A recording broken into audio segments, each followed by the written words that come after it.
Daddy's junkyard sat right in front of the landfill, the poorest county in all of Alabama.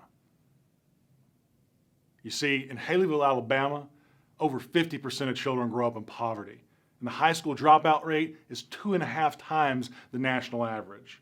So when I first set foot on the campus of Brown University, I didn't feel like the typical Ivy Leaguer.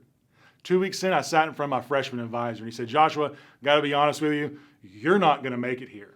Yeah, I know I gave you a B on the first assignment, but you didn't deserve a B. Just gave you that because you're a freshman.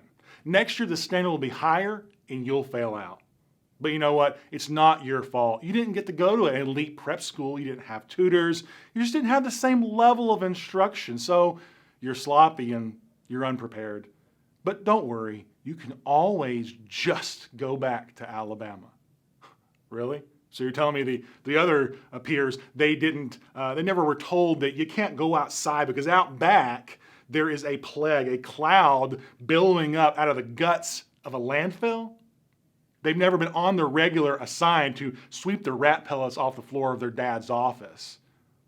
They didn't prepare for this by getting up at 4:30 every morning in the summertime to go work 75 plus hours a week in an Alabama hayfield for minimum wage so they could just get here and pay for these overpriced textbooks. Yeah, my journey, it was going to involve some pain. But I had a plan. And my plan was to choose my pain, the pain of discipline and the pain of commitment, because I will not just go back to Alabama with the pain of regret. So I can get a new plan, and I can get to where they are, but they'll never be where I've been.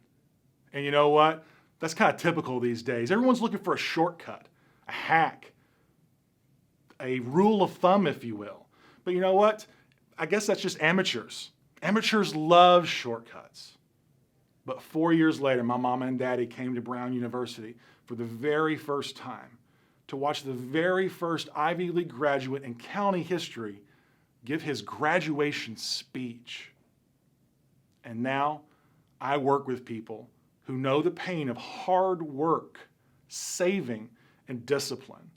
People who won't settle for the typical amateurism of, well, you can just. That's cheap. I work with people who demand that they will not live a life of regret.